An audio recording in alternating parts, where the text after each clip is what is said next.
unofficial Universal Orlando podcast is a member of the Mice Chat Podcast Network. MicePod.com. Now, discover the universe, one theme park at a time.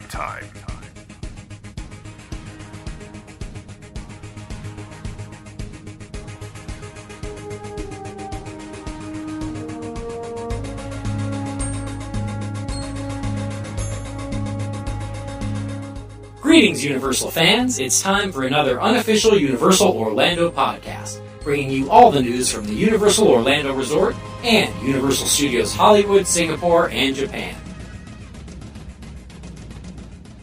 Hello and welcome to episode 85 of the unofficial Universal Orlando podcast. I'm your host, Tracy, and with me I have the lovely Lee. Hello, everyone. And the very lovely Darren. Yo, what's up, Internet? Now, the show is brought to you in association with MiceChat.com and our new sponsor, Fairy Godmother Travel. The show is also brought to you in association with Florida Ticks. So, I have some very exciting breaking news. We have actually booked our holiday vacation to come back out next year. Woohoo! Woohoo! Oh, yeah. Yes, so coming in October, we're going to try and sell the kids to some demon at Halloween Horror Nights. Takers. Halloween Horror Nights, baby. I have been desperate to get back to Halloween Horror Nights since we first did it in 2004, so yeah, cannot wait. Yeah, 2004. That's a long time to go without. Tell me about it. Yeah, I bet you guys are ready. It's funny. Yes. I'm getting excited over the announcements and rumours and stuff for this year, and we're not even going till next year. Well, hey, if it's been like the previous years, that might be an indication of what you're going to see anyway. Quite possibly. Just kidding, Mike. I've heard some rumours, actually, and we'll save them for later. Okay, you're not going to like it. Oh. maybe just save it. No, save it for the... Go. Yes. All right. Yep, well, that is awesome. Good news, and we will all be excitedly waiting. It's only for a week, though. It is. But it's better than nothing. Definitely. Mm-hmm. Yes, we have another big announcement. We've started up a little club, a little exclusive club called the Producers Club. It's a donation-based club, which will include extra podcasts, competitions, and other exclusives, like being able to ask questions to our upcoming interviews. We'll send out a message ahead of time and let you guys ask some questions to the people we interview. So I think that's a really good benefit. If you want to know more about that, just email us at podcast@uuopodcast.com to sign up. Okay, and yeah, if you're interested in that, we're doing that for just $10 for 6 months of exclusive content. So we think that's a really good, fair, reasonable deal, and it will help us out with stuff for the show as well. It is, and we're looking like if it seems like it's really popular with people, then we're going to do a full year next year and really ramp it up. Yeah, but what we are asking is of everybody who signs up, we're wanting feedback from you, so please make sure you've got that little bit of time to just let us know. It's not going to take up a great deal of time. Well, kind of like the little listener survey we put out a couple of weeks ago. Yeah. It'll be that. It'll only be like 10 or 20 questions at most. Just help us hone it and get it perfect. Yeah, sounds good. Right, well, it's now time for another Listener Butterbeer preference, and this one comes from Abiram. Hello, UUO podcast. My name is Abiram, and I'm a Team Frozen. Actually, I'll be trying to convince somebody in the park to give me some extra frosting so my butterbeer can get even better, but it has been impossible so far. I guess I'm gonna keep on trying. Cheers! That is the truth. They hoard that topping like... I've heard lots of people complain that they don't seem to be giving out as much as they used to. I think people just want it so bad that they just see the amount up there as smaller and smaller every time. Maybe. I think the machine just pretty much generates a dollop. Really? And that's what you get. Yeah. We seem to have plenty. When I had them, I don't remember complaining that we didn't get much. Yeah. Yeah. Exactly. So, if you want your butterbeer preference played on the show, all you've got to do is record us a little message letting us know who you are, where you're from, and which is your favourite type of butterbeer. And you can do it on your phone or your PC or your tablet, or an easy way is to go to speakpipe.com/UUO podcast and do it there. But you have to email your recordings to us at, again, podcast@uuopodcast.com. Thank you for that. Very eloquently done. And now it's time for the news. Yes, indeed. Mark your calendars. Everybody that loves, I know all our listeners love this so much, Halloween Horror Nights will return to Universal Orlando Resort for its 24th year on September 19th, with more nights than ever before and terrifying experience based on some of the biggest names in horror and pop culture. Yep, Halloween Horror Nights is back, and this seems like an early announcement for the dates. I don't know. I think I just think it every time. Yeah, it is quite early. But I think, well, according to what Mike Aiello said last year at Halloween Horror Nights, they're looking to ramp up like the social media stuff a lot earlier than they have in the past. Right. Which made me think reveals are going to come earlier as well and that kind of thing, just to get people hyped up ahead of time. So yeah, it's going to run from September 19th through November 1st this year. Wow. Confirmed 8 houses again. And multiple spine-chilling street experiences. Don't know if that really means multiple scare zones or one theme again overall. I know a lot of people have been commenting that they think that means it's going to be different areas rather than, like, because would you class the last one as multiple scare zones or... No, but they did call each individual small set they had experiences last year as well, so... Right. It could be. I'm pushing for The Purge after I saw the new trailer for the new Purge movie. We haven't even seen the first one yet. No, we must remedy that. The second one seems to be like, it's what I wanted the first one to be, and it's a lot more of the outside experience, and I think it would be awesome for scare actors because they're just terrifying. It would be like, on the streets of Universal there are no laws for the evening. So that sounds scary. That would be quite cool, actually. Yeah, I would love it. So, Mike, if you're listening, save it for next year. Yeah. Nice. Yeah, I mean the event nights are every Saturday night through starting September 19th through November 1st with Saturday and Sunday, with some Fridays and Mondays peppered in there as well. I'm not going to read all of them off. There's quite a few, but you can check out HalloweenHorrorNights.com. They got a nice little calendar set up already, so you can check it out. I'm so excited, and it's over a year and a half away. I'm just wondering with the extended timetable for it, how long is it going to be before it's just a year-round event? Right, I'm okay with that. Yeah, that's what a lot of Disney fans always complain about, don't they? It's like Halloween now starts in September and Christmas starts in November. And can I just say, as far as the stores are concerned, over here, Christmas starts when the kids go back to school after summer. Let's look at Mardi Gras, for example. Mardi Gras is one day, yet at Universal it takes place over about 2.5 months. Yeah. I'm not going to complain about that because it means that one day I might catch it. No, it's pretty cool. But yeah, I can't wait. I mean, it's when we said to the kids, would you go to Halloween Horror Nights? And Ram was like, yeah, I'd go. And Jade was like, yeah, I need to go. Halloween Horror Nights, brilliant.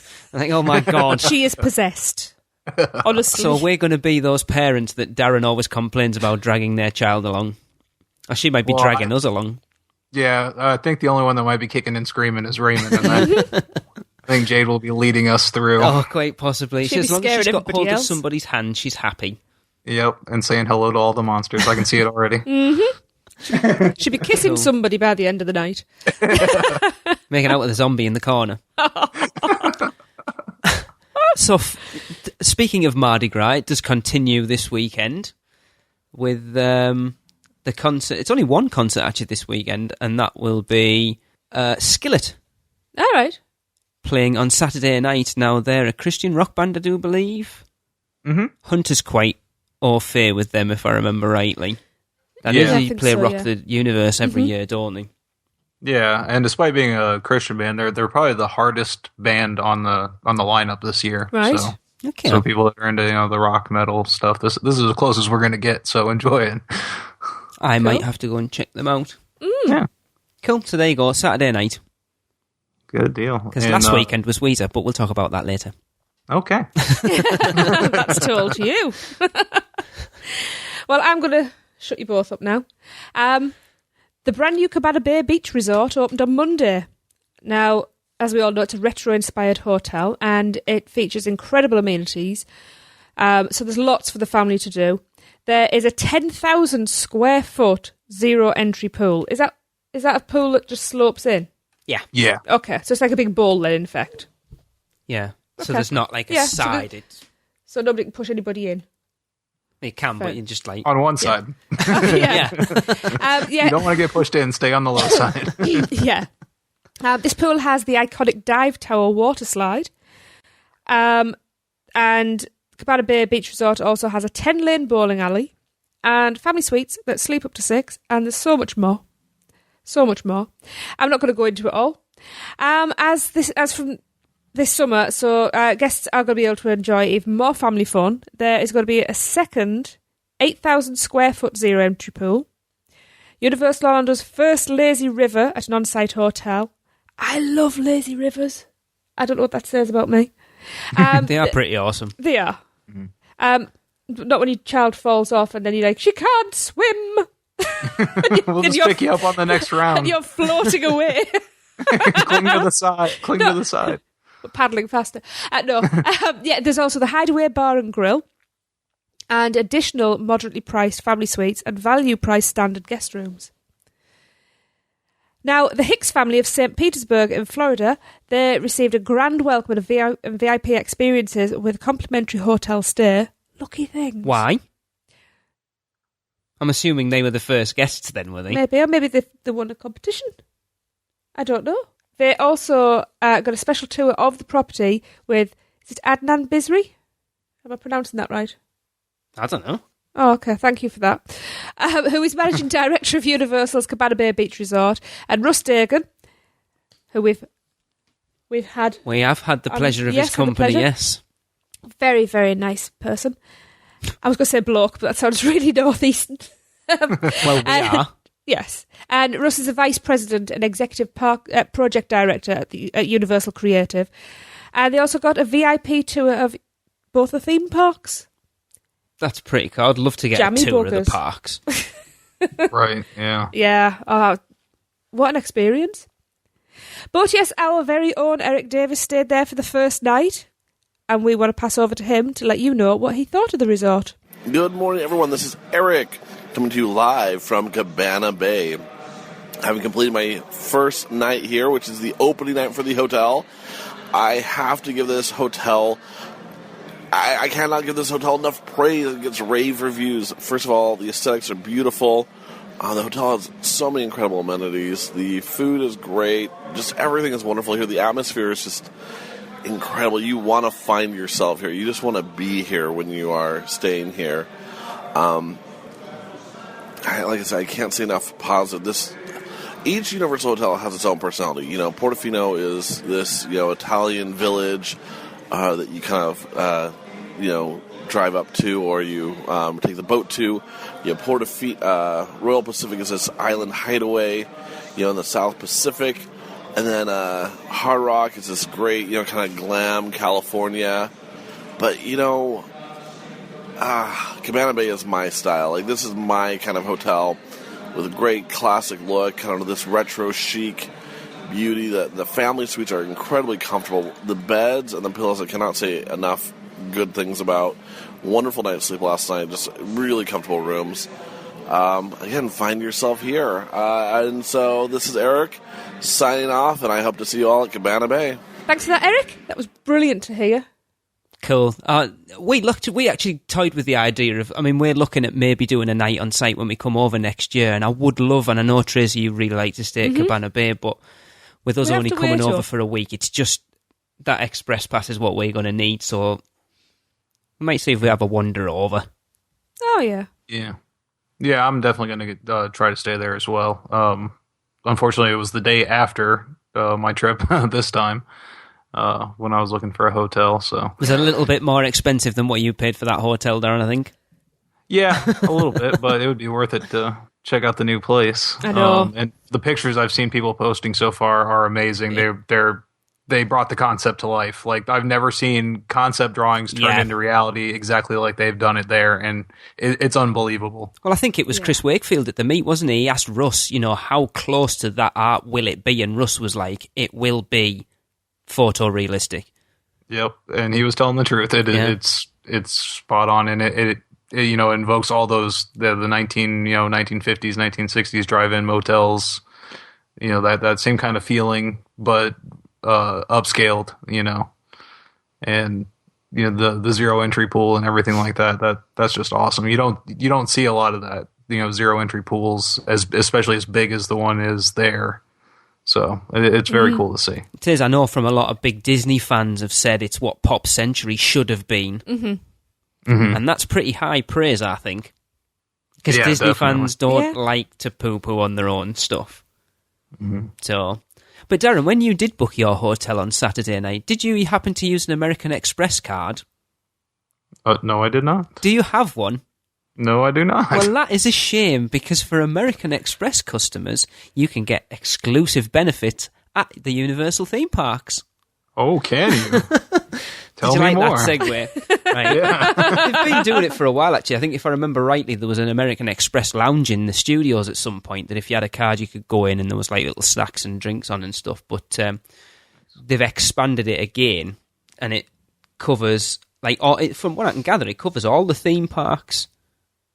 Not just Universal Orlando, but Universal Hollywood. I'm not sure whether it goes to Japan and Singapore and stuff, but the agreement's going to offer benefits for card members, such as, let's have a look, what have we got? Select discounts on in-park merchandise, food and beverage purchases made with the American Express card.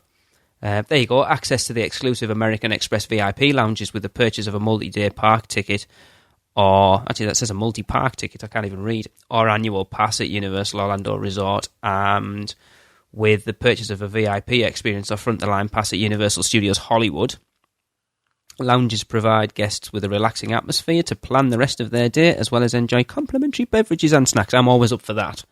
Yeah, that sounds like a really good deal. Yep, there's exclusive experiences, including tickets to Universal Pictures films premieres, private VIP preview screens of select Universal films, and dedicated viewing areas for some of the park's special events. That's cool. So I wonder if you get priority viewing for the parade and cinematic spectacular.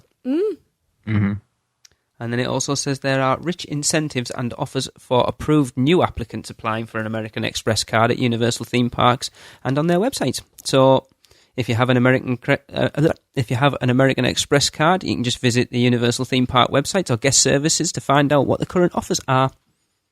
Pretty cool. I think that's cool, just for if you happen to have one already. Or even if you've got a credit card and you think, I go to Universal quite a bit, let's see if it's worth getting an American Express one. Well, there you go. If you've got an American Express card, get some benefits. Yeah. And now it's time for the shh. It's the rumour mill. Okay, I'm going to jump straight in with what we kind of went in with Halloween Horror Nights before. I was talking to a friend of mine the other night, and it's funny, he was... You don't have any friends. I'm not sure whether he knows something and wasn't letting on, even though I asked him, because it's not the first time I've heard this house mentioned in the last few weeks.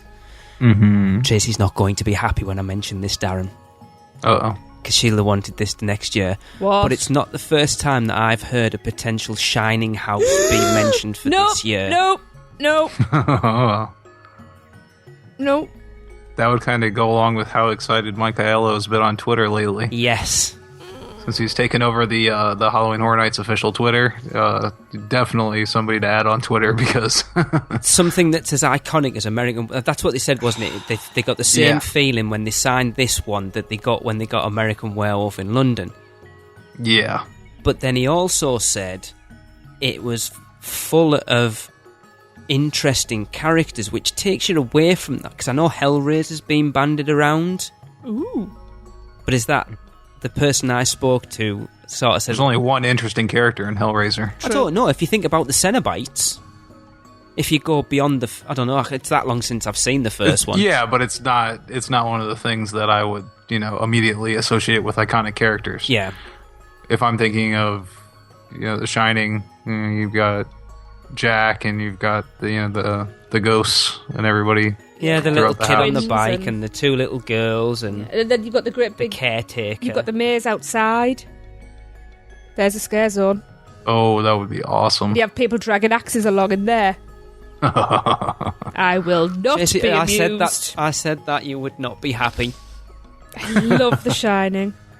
That would be. It and would typewriters really would be and the ballroom and Have you heard anything, Darren? Halloween Horror Night rumory wise?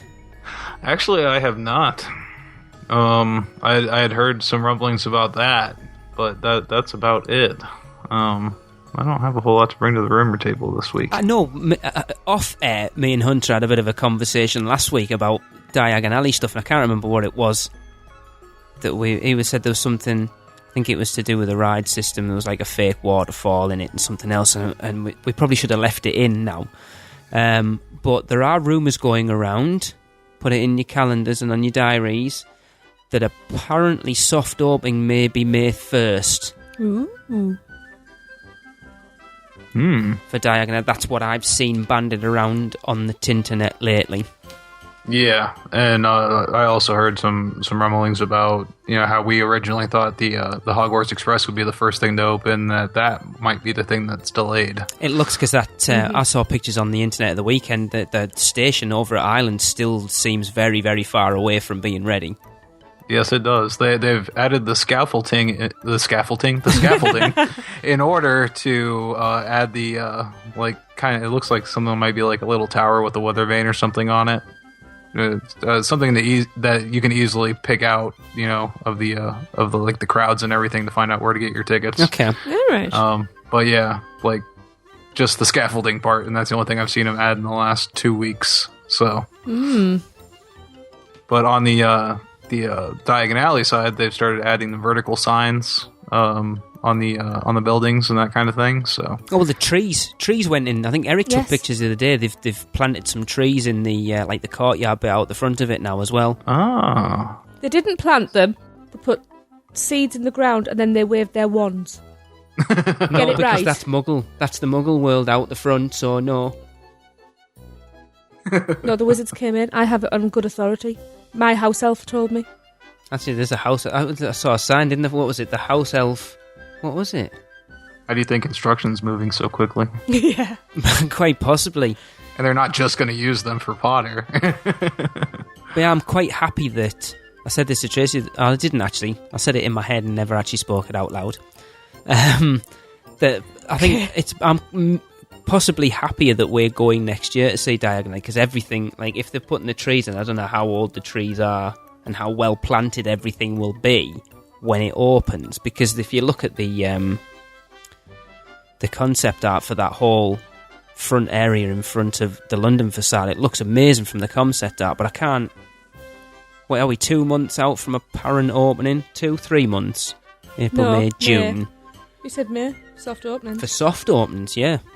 If You're talking saying a month. May 1st, yeah. It was April on Tuesday. And it's like there's supposed to be a big fountain and loads of grass and all leafy trees and stuff, and those trees didn't look very leafy that I saw. I mean, excuse me, no trees look leafy at this time of year. Yeah. Right, you're in England. Florida's a little different. Well, we still it wouldn't be... Yeah, I'm sure you if, had if just- you were planting a new tree, it wouldn't be budding out yet. Yeah. It would be more in the summer. Shh, ignorant English people. We still have our off times. Our trees still lose all their leaves for 1 month. No, I didn't actually One know month. that. I think everyone Yeah. says they don't have seasons in Florida. It's just... Oh, no, 10 we months do. a year. No, it's... We do. It's just those winter seasons are very short. But one of the other ones that I did see, the guys over at Parkscope the other day posted the water management plans for the area. I think is it Project 304? Apparently what's going to be King Kong. Oh, yes. And apparently the outline of the show building is... They were saying that it looks on about the same size as Hogwarts, including the queue, so that's pretty big. Yeah. Me and Hunter were at the park. We were talking about, now that we go there a lot and we're seeing everything a little bit more clearly, you can see the Hogwarts building pretty clearly from a lot of areas of the park. You just don't know that's associated with the actual castle. I know. We noticed it if you walk across, before you cross the bridge over the river into Hogsmeade from Jurassic Park, it's as plain as day there. Yeah. They do a great job of painting it so it blends in like perfectly with the sky at any weather as well, because it was both sunny and pouring when we were there, and yeah, it blends in perfectly with the sky. But when you're looking for it, you can see it. I think it's that thing as well. They've planted a lot of trees that aren't anywhere near to maturity yet to cover it eventually. Yeah, and Jurassic Park, they've already got those trees to cover, so they've got a jungle back there. And speaking of Jurassic Park, apparently there's markers up around there for whatever they're going to be putting in there. Yeah. So I was talking... the same thing. It's Kong, right? No, something in Jurassic Park. Like, the last I heard, it was going to be a small wooden coaster. Alright. But I had this conversation with Eric the other night, because obviously they've said they're going to be building an e-ticket ride, to use a Disney phrase, every year for the next 5 years, is it? So obviously Diagon Alley's this year. So I'm like, right, Eric, what's next year? What's going to be new, obviously, other than Diagon Alley when we come over next year? And he wasn't sure, because he said it wasn't Kong. Kong's not supposed to be until 2016. Mm-hmm. And he said... Well, yeah. Oh, I heard Kong was going in Jurassic Park. No, Kong's going in... If you cross... There's like an area between the Toon Lagoon and Jurassic Park. It kind of goes down the side and in behind Thunder Falls Terrace. That's where all the plans and permits have been filed for. Right, but the entrance, the obvious entrance pathway to that is where the T-Rex currently is in Jurassic Park. Okay, yeah. Where the photo op That area makes sense. is. So because it does make sense, especially if they're going with the rumored temple theme, that it would be in the jungle. Mm-hmm. It's still going to be weird, actually, going into Jurassic Park, but then having Kong, it's just odd. Well, they're both, Well, kind cats that of like to hang out in the jungle. Yeah, but it's King not... Kong beats up dinosaurs on the regular. That's like saying you could put a Lord of the Rings attraction in the middle of the Wizarding World. Well, they're both wizards. Yeah, you totally can. Nobody will confuse Gandalf with everybody else. Oh, it's just Dumbledore, isn't it? Yeah, Gandaldor. Well, I just like to think of it as, if King Kong's there in Jurassic Park, it's just extra security, really. Okay, yeah. Mm-hmm. Yeah, but Because we've seen him take out T-Rexes, no we problem. have, yes. Yeah. This is very true. But So that's- if you're caught in a catastrophic storm like we were, and we were stuck in the Discovery Center, it was so like the movie, it was eerie. With lightning Ooh. crashing everywhere. We were just waiting for the announcement to come up that the power lines have been turned off. That is the only way you get me back in that building as well. Yeah. It looked like a refugee site too. There were about 200-300 people in there, riding out the rain. But yeah, that definitely. I hope they turned down the AC in there then. Yeah. Yeah, we've done Actually, that before. having it up helped. Well, it was freezing. We did Dudley, Bilgerat, and River Adventure, and then went in there for half an hour. That wasn't a good idea. Nope. Don't Yeah. recognise. No, it was Hypothermia and you. yes. Yes! I've got something that's not a rumour. Well, it's true. Oh, yeah, that's right. We're going to Florida next year. Yeah, no. No, it's just something that there's nowhere else really to go. But there's been questions about Cold Stone Creamery and their staff singing in Orlando. And I had confirmation from Cold Stone Creamery themselves on Twitter that yes, their staff in Orlando do sing. So you need to go and check it out. Do they? Apparently, that's what. Yeah, that was Cold They Stone. weren't. I guess opening day there was just too many people on the line. So when we Maybe. go next year, our aim is to get them to sing to us. Absolutely. And I want demand nothing I'm less. going to say, do you take requests? I want BYOB by System of a Down, please. Oddly enough, most Americans just try to do the opposite and avoid them singing at any cost. Oh, no. It's like, oh, hey, can I have a shake? And by the way, you don't have to sing at all. Please don't sing. I can imagine it could be quite awkward. Yeah. After it happens a bunch of times. Especially, I guess, in your like a local shopping mall versus Universal Studios. It'd be more appropriate at the parks. Mm-hmm. Yep. kind of weird going from Target to there, and yeah. Very cool. I haven't got any more rumours. Any more rumours? Anyone? Yeah, no, that's all I got. I saw the survey markers when we were going through for the Kong thing or the T-Rex, around where the T-Rex is. So, right, okay. And from what I've heard, they are going to be keeping the T-Rex. Obviously, they're just going to be moving it to another location. Oh, so, good. Don't worry too much. Cool. Right. So I guess that's going to do it for rumours. Yes? We're going to take a quick break, and then we'll be back to hear from Darren about his day at the park for Mardi Gras and the Weezer concert. Yay!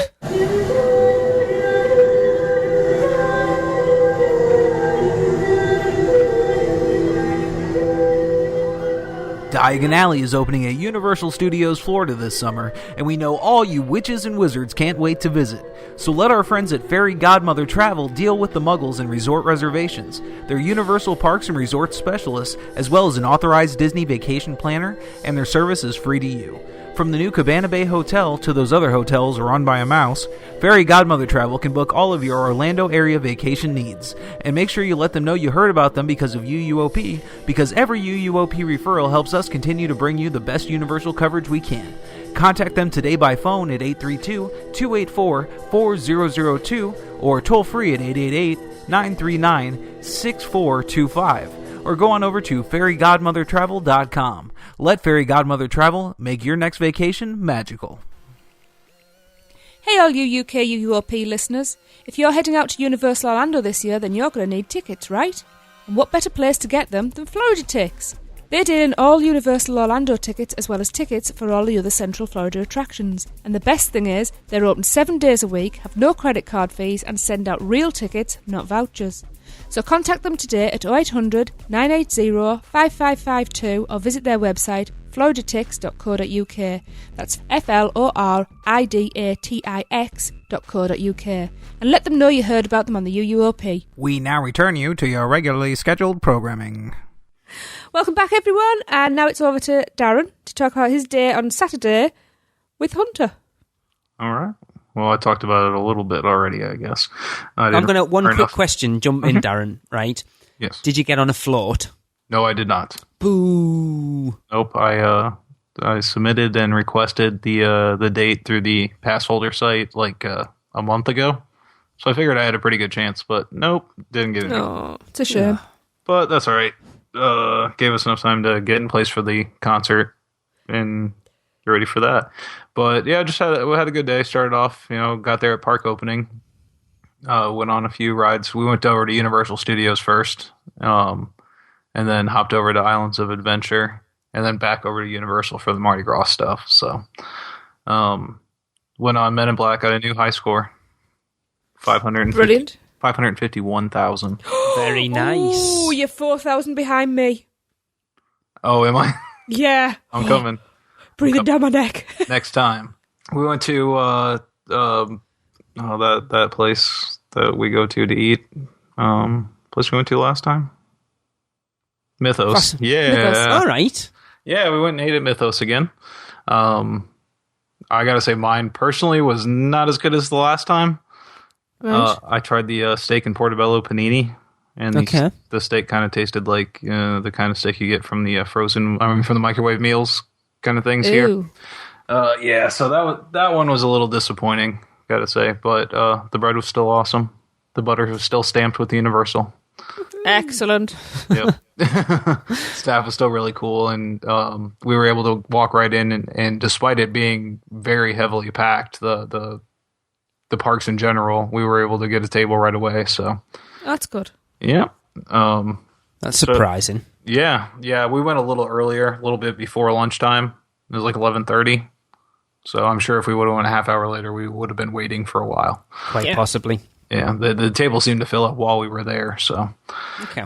Yeah, and we checked out a couple other things. There's a little hidden secret that we checked out. It was pretty cool. That I don't know if everybody knows about. If you go back behind Mythos, there's a bridge, and under that bridge, you can hear the troll of Mythos. Have we ever been there? Yes. I don't think I've ever heard it. Because you don't listen to anybody.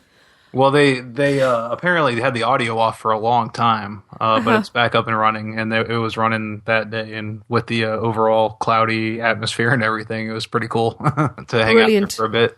Because that's awesome. I knew it was there, know. but I don't think I've ever been down there. 2005. I think you must have gone on your own. Maybe did. Anyway.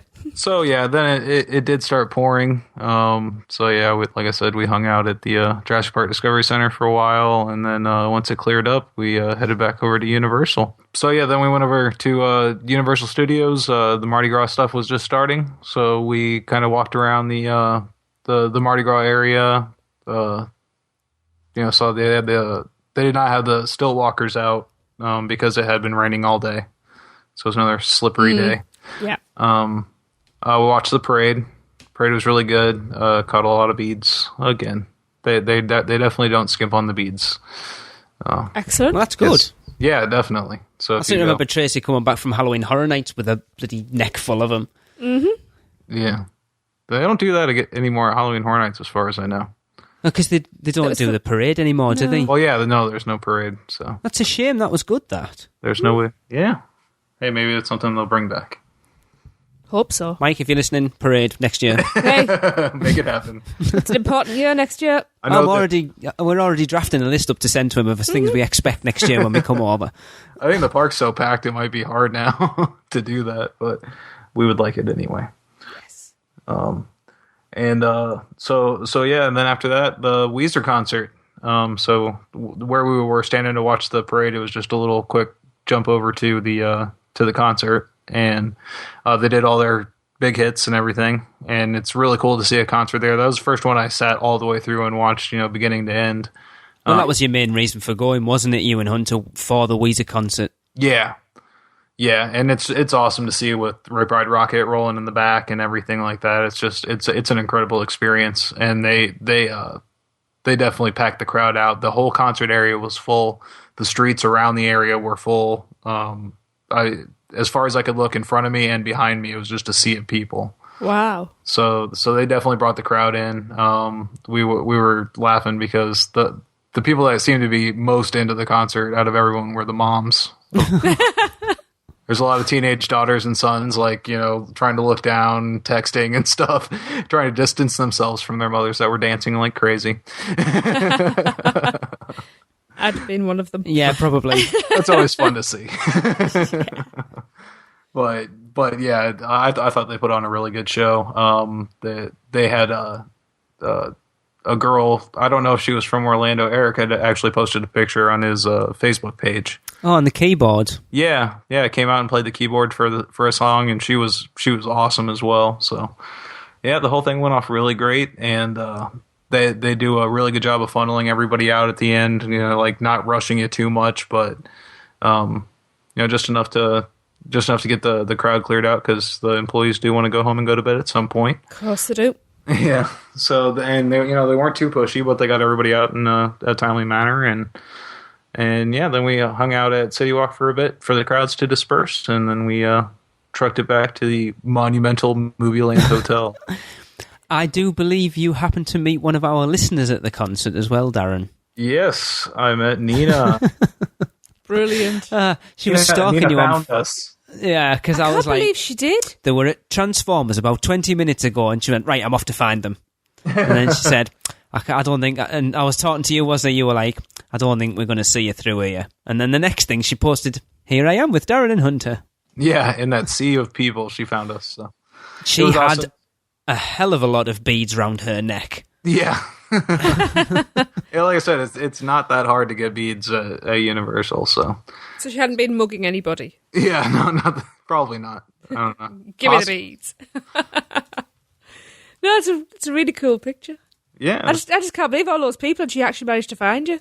Yeah, definitely. Yeah, it was really cool to meet her. So yeah, brilliant. And yeah, so that was about it. Awesome. I give the hotel a 2 out of 5. Good for location. Okay. Don't stay there. Okay. I'm not going to be getting any fringe benefits from them next time. Sorry. Well, that's going to wrap it up for episode 85. Don't forget to join us next week for our 3-year anniversary show, and we have a very special guest lined up, so you don't want to miss it. Mm-hmm. So until then, for Darren, Lee, and myself, I'm Tracy, this has been the unofficial Universal Orlando podcast.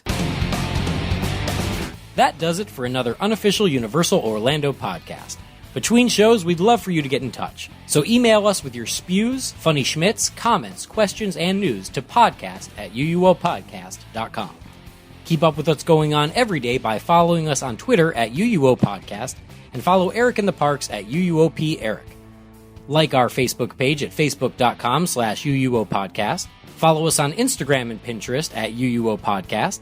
Subscribe to our YouTube channel at youtube.com/UUOPodcast. And don't miss a show by subscribing to us on iTunes, and please leave us a review. Not an Apple user? Then head over to uuopodcast.libsyn.com and subscribe to the feed while you're there. You can also find us on Stitcher Radio and at micepod.com. Come find us on our partner site, micechat.com, join the forums, and say hello. So thanks for listening, and remember, be adventurous. This has been a MicePod.com presentation. MiceChat.com